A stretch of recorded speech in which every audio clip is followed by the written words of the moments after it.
Gaura Rader, thanks so much for linking up with us on Talk Beliefs all the way from Ohio. So before we start, can you just give us a little bit of info about yourself and your background? Yeah, sure. Thanks for having me. It's great to be with you. So I live in Ohio, you mentioned. I live in a little town called Athens, Ohio. Not much here except for we have a university called Ohio University. I'm going to school there. I'm working on a PhD in social psychology. I study sometimes called moral psychology. It's just psychology of morality, basically. It's a little bit interdisciplinary with some philosophy as well. I have a master's degree in philosophy from the University of Florida. And previous to that, some years prior, a bachelor's degree in psychology, also from the University of Florida. Excellent. So you were a member of the Hare Krishna religion, but you've since left. So for anyone who isn't exactly familiar with the Krishnas, could you give us an overview of the religion and what its aims are? Yeah, so I was a member. I actually grew up in it. My parents were Hare Krishnas. They joined the Hare Krishna religion in the late 60s, early 70s. It's a religion from India. Of course, it was brought here in 1965 to America. There was a Swami who came from India, showed up right in the middle of the sort of hippie scene in that time in India. It's a monotheistic religion from India, which makes it a little different than other traditions, although there's various traditions in India, and Hare Krishna is part of a broader Vaishnava tradition, or traditions that worship the god Vishnu, and those traditions are monotheistic. So in many ways, the theology is, the practice is similar to Christianity. So although it's kind of weird, it's not that different. It's a devotion-based religion where you're supposed to love God and serve God and good stuff like that. And that's why you're called devotees, isn't it? That is. These are Hare Krishnas call themselves devotees. They're supposed to be devoted to serving God. It's kind of a funny word, but I suppose it makes sense. In India, people would call themselves, I guess the Indian translation of Sanskrit word would be a bhakta. Bhakta would be someone who practices bhakti, which would be loving service or loving devotion or something like that. And the name of the Swami you mentioned, that was Prabhupada, isn't it? His name was Prabhupada. That's an honorific title. Kind of means master, essentially, but his name is A.C. Bhaktivedanta Swami, or just Bhaktivedanta Swami. Earlier in life, he was known as Abhay Charan. He was born in 1896. He grew up in Calcutta, India. He joined the religion. He was kind of part of the Gandhi movement. He joined in the early 1900s, and his teacher told him to, as he told many people, to go to the West and spread the religion. And so he did, and he was successful. So he obviously had somebody who taught him, and then Prabhupada went to America and he passed it on, but he in a way became the focus of this, of the Hare Krishna faith, in a sense. Yeah, definitely. He's connected to a long tradition, and I think people who are part of the Hare Krishnas think that it's not a cult because it is connected to a longer tradition. In a lot of people's mind, cults is associated with something that is, say, a new religion or something like that, something someone made up, maybe like Scientology. I think that largely misunderstands the definition of a cult and how cults work. A cult can be connected to any religion, no matter how old or new it is. But yeah, he came, and his words were basically from a certain point on, maybe the late 60s or early 70s, every word he spoke was recorded, and it's assumed that everything he spoke is, quote unquote, the absolute truth by followers. So, well, I don't think he was a bad person. He certainly had racist views. He had positive views of Nazis and negative views of Black people and women and gay people. So he wasn't a bad person, but if you accept his words as absolute truth, that becomes an issue when you think about things like that. So people wrote down pretty much everything he said, and as you said, they took everything he said as gospel, for want of a better word. I mean, do you think Prabhupada himself bought into that? Did he think that everything he said was was absolutely true or coming from some divine source? Well, I think something he would often say is that he was just like a postman delivering the message. So he tried to just repeat what was in the scriptures, and he definitely had faith that everything in the scriptures was absolutely true. I mean, I think the problem comes in is like, well, of course, obviously it's a problem if you believe the scriptures written thousands of years are absolutely true and literally true, and that's a problem in itself. But he did, even though he said he was just delivering the message, I mean, he definitely also modified it in different ways. And So we see Hare Krishnas in the streets. We certainly do over here, where the town where I live in Watford is not too far from the Bhaktivedanta Manor, if I pronounce that correctly. Which, of course, the manor, I think you've been to it, you said, which was given to them by George Harrison. So we see them quite a lot over here. yeah, I've been there 3 or 4 times at least, maybe more. And they just had, or well, recently had the 50th anniversary of ISKCON, which of course is the, let me see if I get this right, the International Society for Krishna Consciousness. Is that? That is correct. Yeah, it's 50th anniversary. I think it was incorporated, I guess, in 1967, and there's a nice little propaganda movie put out.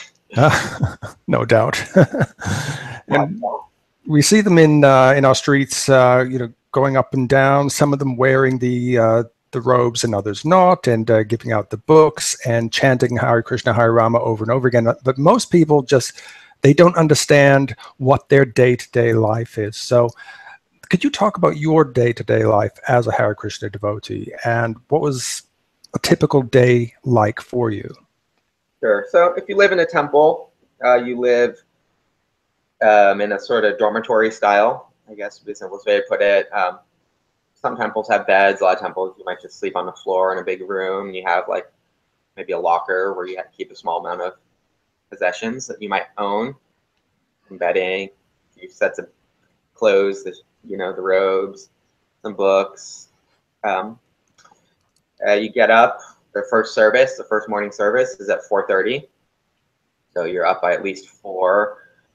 And if your job in the temple is to take care of the deities in the temple, the shrines, then you have to get up even earlier, because that has to actually start around 3:30.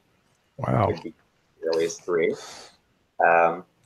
Now, not everyone does live in the temple, and that's one thing that people say, oh, Hare Krishna is not a cult anymore, because not everyone lives in a temple. A lot of people live outside and have jobs or whatever. So if you have a job or whatever, you might get up at a more reasonable hour. Some people just get up like a normal person and go to work or whatever they do. Some people get up a bit earlier and meditate at home. Anyhow, if you live at a temple, though, the morning service goes from about 4:30 to 9. It includes singing, dancing, chanting, praying on beads, then a lecture every day. So you're reading, the person who's giving the lecture will read from the scripture and then talk about it, sort of a traditional style of from India, of how service would go. And then you have breakfast and kind of get on with your day. And some people might go out and sell books, so it's not as common, maybe a little more common in England and other parts of the world at the moment still. People. And you have a vegetarian lifestyle, pretty strict, isn't that right? It is a vegetarian lifestyle, yep. So I grew up as Hare Krishna. I've been a vegetarian my whole life. So lacto-vegetarian Hare Krishnas drink milk, but they don't eat eggs or fish or any other kind of meat. That's part of so when you get initiated, which is kind of like being born again in Christian tradition, and they even call it a second birth in India. So same idea. You take a vow to pray on your beads for, it takes about 2 hours, hour and a half to 2 hours a day, and you take a vow to not eat any meat, not have sex outside of marriage, although it's recommended that you only have sex for having babies. You take a vow to not drink or smoke or take any kind of intoxication, including coffee and tea. So most Hare Krishnas once people leave the temple, they're not strict about that one. And no gambling. So those are considered the 4 pillars of sinful life that you're not supposed to do. So you were actually born into the religion, but there are some people who they join at a later date. Perhaps they meet a devotee in the street, and quite often, and not always, of course, the people I've spoken to, they joined at a very young age, and it seems on the surface, it's not like a lifestyle that you would want to immediately, dive into and give up all these things and give up sex and all that. So, but for you, it was just a normal life because you grew up in it. But why do you think some people actually, just say somebody sort of college age, what attracts them to becoming a devotee? I mean, I wouldn't exactly phrase it that way for myself, because obviously if you grew up in America, somewhat, I mean, I was exposed to American culture, and the time I decided to join the Hare Krishnas, like I would been to a couple years of college, I was drinking and doing that stuff. So that was a big sacrifice for me, and that was a hard decision to make. Why does someone join that? For a lot of people, they're already, so you could break them down. I mean, gambling, whatever, that's not a big thing. So we can ignore that one, but you think about something like drugs, basically drugs, sex, and meat. People that join Hare Krishnas, I'd say 99 out of 100 are already vegetarian. So I think a big part of the attraction is, here's a religion that confirms my beliefs, right? So we have people believe what they believe, and then they can find an ideology that justifies their beliefs. They're happy. I see. So I think the vast majority of people are vegetarian already. So that's, people aren't giving up meat to join Hare Krishnas, for one thing. And then obviously drugs and sex are a big thing, but the Hare Krishna sort of hook or line on drugs and sex is that drugs and sex won't make you happy. They only make you miserable. Your real happiness. And you can find the same thing in Buddhism, I guess. This idea that desire is the root of suffering. And I know that played a big part of it for me. I was 18, and when you're 18, when you're young, or your 20s or whatever, you're trying to figure life out. You go through ups and downs. Maybe you break up with a girlfriend, or you've been partying too much and feel like you need to make a change in your life. And here comes this ideology that says, oh, the way to true happiness is not through drugs and sex. And they're like, well, drugs and sex haven't been making me happy so far. Makes sense. So it's all about catching someone at the right time. I mean, people are already probably going to be a vegetarian.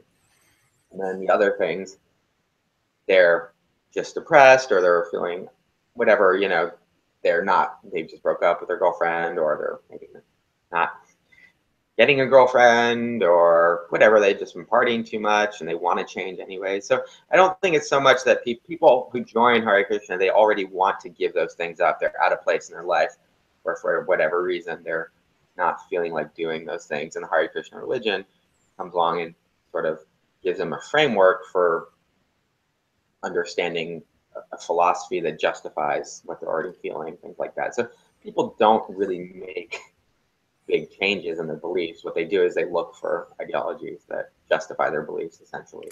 That makes a lot of sense, because I speak to a lot of people who are trying to get me interested in their particular religion, and they do come out with similar sort of stories, like, I was going down the wrong path, I had just broken up with my girlfriend, like you said, and it appears that they were in a fairly vulnerable position, but that's interesting what you say, is it actually fits their belief system that they have already. So that makes a lot of sense. No one, I mean, if you've never heard of Hare Krishna, you're not like, I want to worship a blue god. And so some of it is like weird, but at the same time, some of it makes sense. And I would even say beyond vegetarianism, people who join Hare Krishna have maybe a mystical outlook, a spiritual outlook. I would say 99% people like the idea of God, but don't like Western religion, maybe. Now, a lot of people are coming from India, and that's a different story, but ignoring them, say Westerners. So, you grow up nominally Christian in the West, or maybe your family's very Christian, either way, but you think, well, a lot of this Christianity stuff doesn't make sense. I like God, I like religion, but I like the spiritual, but this Christianity stuff doesn't make sense. And maybe you've heard about reincarnation and meditation and vegetarianism. You're already into that stuff. and then someone comes along and says, here's what's the truth about all this stuff, and then it's like, oh, okay, yeah, this makes sense. And it's the oldest mainstream religion on earth, and that might attract people as well. Yeah, so that's a really interesting point that you bring up, and so I think there's an idea that sort of floated within Hare Krishna, and that, you know, Indian civilization is the oldest civilization in the world, and that's been debatable whether that's true or not. I mean, people tend to see what they want to see, and if you squint, you can kind of make that argument. Yeah, so you can it's definitely older than Christianity, for example, and Judaism, the Judeo-Christian religions. But a recent paper just came out recently, and I don't know if you've heard of the Aryan invasion theory. You're familiar with that idea? Not offhand. So when people first came to India, Westerners, Europeans, sort of a new branch of scholarship opened up called Indology. People were Indologists, and the first thing they noticed was there was this incredible connection between European languages and Sanskrit. So they immediately put them in the same linguistic category, and they called them Indo-European languages. Sanskrit's very similar to Latin and Greek and the languages that come from that. So there was a debate about, okay, well, where's the origin of this common culture, this common language? Is it in Europe and then it spread to the Middle East and to India? Did it kind of start in the Middle East and diffuse in both directions, or it come from India and spread out through the Middle East and to Europe? And so the Aryan invasion theories, the Aryans were the people who brought Vedas and Sanskrit, or they're associated with the Vedas and Sanskrit. So did they invade India? It's called the Aryan invasion theory. The other theory is the out of India theory. And this kind of been a debate, and a legitimate debate within scholarship, within academic circles for some time. But a recent paper just came out, and I can send you a link after if you want. Yeah. Basically, it's genetic evidence has settled it pretty conclusively that the Aryans came not from India.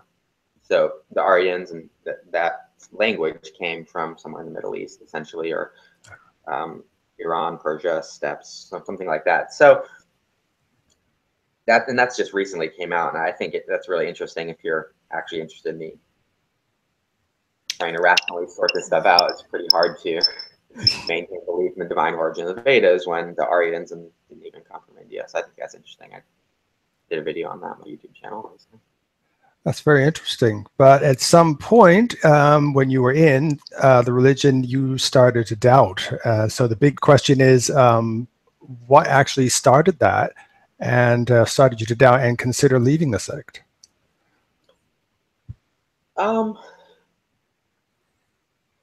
think, you know, I didn't have doubts. Well, so I was living in a temple when I was I joined when I was 18. About a year later, I decided to commit myself to being a monk for the rest of my life. I lived in temples, and I left the temple about 9 years later when I was 27 to get married. So I think the first sort of, I mean, there was a lot of little things maybe here and there that might have sparks, and you know, I think these were just like little question marks in my mind. I remember when I was reading the cosmology, and it's very fantastical, but I was studying it. It's very intricate and very fantastical. But as I was studying it, I started to notice, this cosmology is not merely fantastical. So if it was completely fantastical, you might say, well, this is just like this crazy information by God, and this is just the way it is. And part of the philosophy is that we can't know reality at all. We're in this illusion of Maya. Things are not as they appear to be. Reality is this whole other realm. We don't have access to it. So the idea of it being fantastical actually wasn't a problem for me within that framework. What was more of a problem was reading it and seeing, oh, wait a minute, this is not just fantastical. This is also a mix of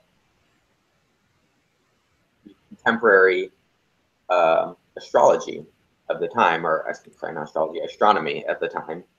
So that was interesting. I began to see that, okay, this isn't merely fantastical. There's a lot of actual astronomy built in here, but it's not, it's, you know, 12th century astronomy or whatever we're looking at. So that was one early thing.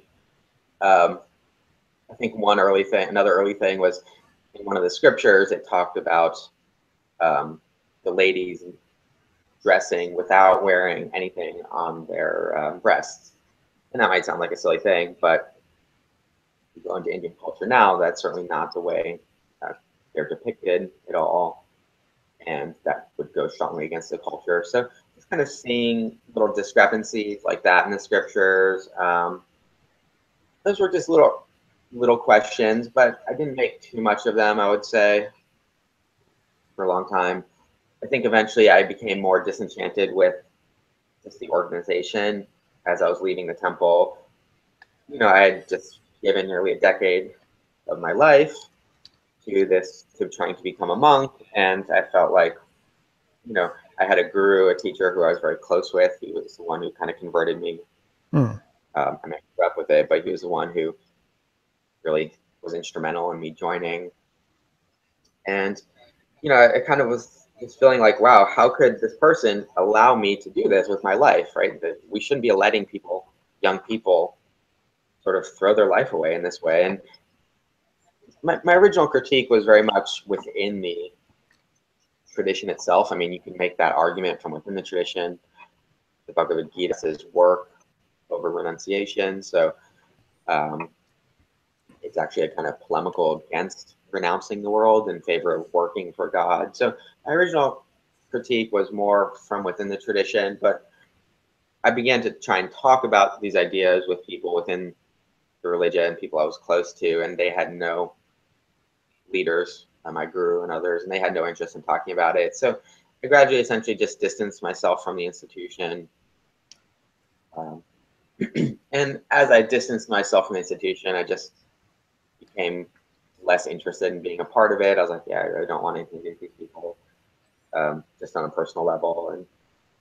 And but I still believe, and I still saw it as my sort of mission in life, and my calling, I guess, would be to try and reform the religion. And you know, I want to write a book about how, you know, essentially we need to change religion to more in line with these other ideas and whatever. That was my idea for a long time. And through this process, I was married, I had a kid, and we simply since separated because we got married within the religion. We didn't really know each other and all that stuff. But I was busy. I was also going to graduate school for philosophy at the time, and just kind of going through these different things. And eventually my former wife and I and my daughter, we moved here to Athens, Ohio, and there was no Hare Krishnas around. And so I was, you know, completely isolated from the community. But I still believed in the basic truth of it. But I had my philosophical ideas have since evolved. And anyhow, but I still considered myself a member. And I was teaching an introduction to philosophy class at a local college. And I was giving a lecture on the argument from evil. And in the middle of the lecture, I just thought to myself, yeah, this argument makes sense.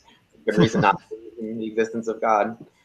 And that was kind of the end of it for me. So I guess there was a gradual distancing myself from the organization. And then I completely, and in that moment, I just lost all faith in religion. So I don't know, the distancing was very gradual, but then I became an atheist very, very quickly in like this one moment. I mean, I thought about these things so much that in that moment, I knew all the issues, and like I saw one side of them in that moment. It was just kind of like a flash almost in a weird way.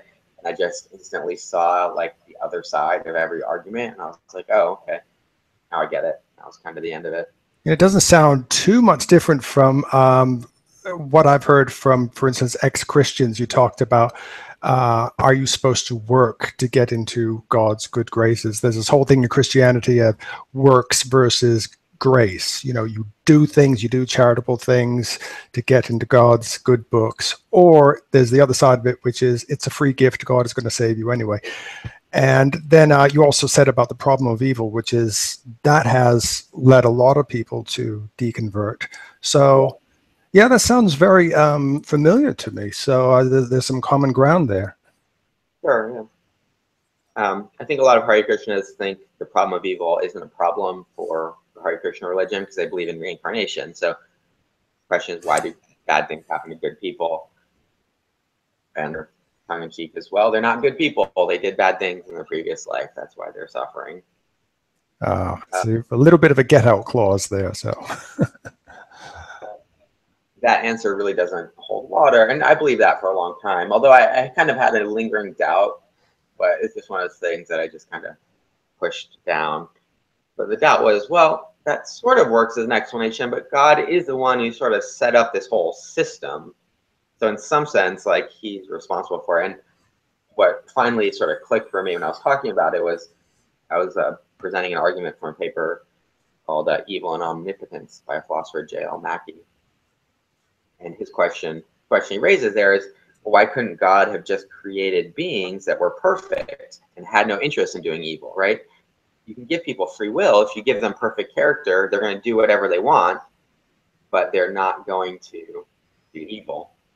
And the reason that really hit home for me, and it should for any Hare Krishna who thinks about that, is in the Hare Krishna religion, there's a lot of sort of characters or people, quote unquote people, entities, that live in the kingdom of God with God. And these people never do evil. They have free will. These are associates of God. You could would be like angels, Christianity or something. So there's all these entities that live in the kingdom of God in the Hare Krishna religion. They live there eternally with God. They never do evil. And those people are sort of classified in one class. And then we, us, are classified in another class. We're, the Sanskrit word is Tatastha Shakti, which means it's an energy of God, but Tatastha means like a bank, like a river bank. So the idea is that we're sometimes covered by illusion and Maya, and sometimes do evil, and sometimes do good. We're covered by water, sometimes dry. And so the question immediately asked is, why would God bother creating entities that are sometimes good and sometimes evil when we know he can create these other kind of entities that are always good? So in that sense, is actually more of a problem when you think about it, for if you believe in these other entities that are eternally good, as Hare Krishnas do. So you mentioned that you are writing a book at the moment. Now, this is a book on religion and atheism. Is that right? I mean, it's a book on, the subtitle is "What Should We Believe About God, Religion, and Morality?" So it covers a wide range of topics, but it's essentially on philosophy, like, should we be atheists? Should we believe in God? And it gets into a little bit of psychology as well, psychology of religion and evolution of religion and morality.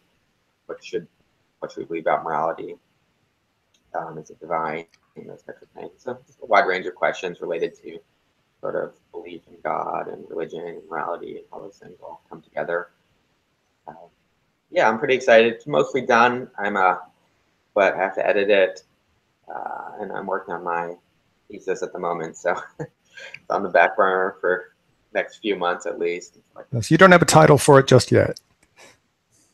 God question, tentatively. So that's my title. The God question, subtitle, what to believe about God, religion, and morality.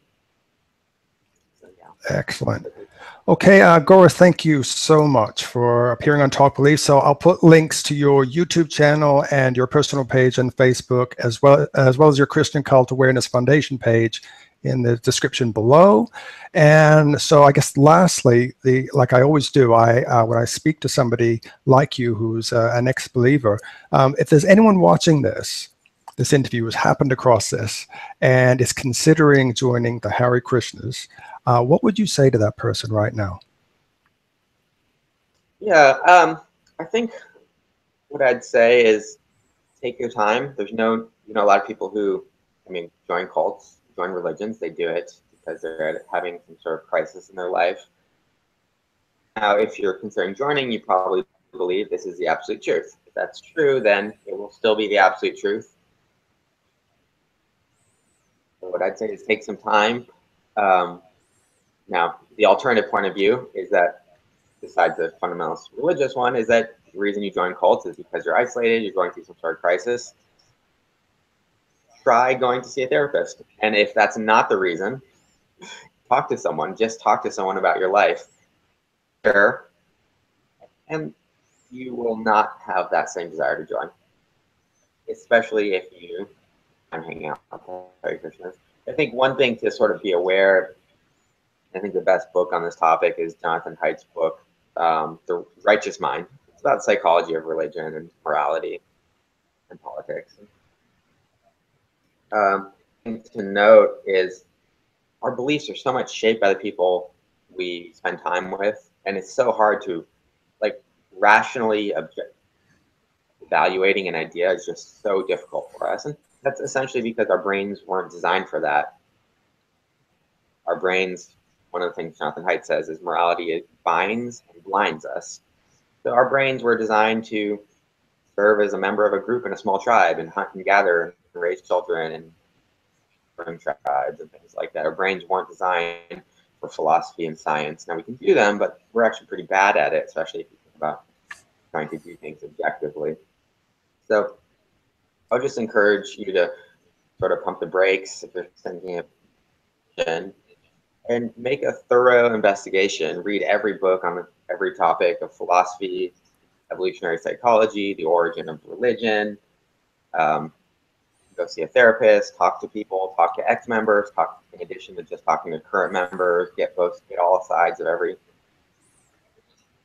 Go, consider getting a master's degree or PhD in philosophy if you. I mean, you're considering dedicating. Yeah.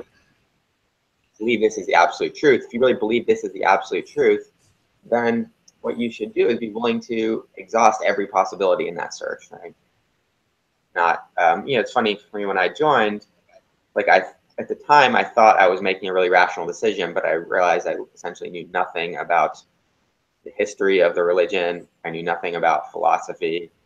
I knew nothing about psychology and morality. I was 18 at the time. I thought I knew certain things. I read a few books, but it's very easy to convince yourself that you're making a rational decision. And I would just say, just really explore every option and listen to as many people and learn as much as you can, and postpone that decision for a year or 2 years or 5 years and learn everything you can in the meantime. And if you still believe it, go for it. And certainly if somebody says, oh, you're looking for all the answers, we have all the answers. Stay clear from it. That's probably a good rule of thumb. Yeah. Okay, Gaura Rader, thank you very, very much indeed. And best of luck with your book, and we'll look out for that and hopefully catch up with you again in the very near future. Yeah, that'd be fun. Thanks, Mark. Appreciate it.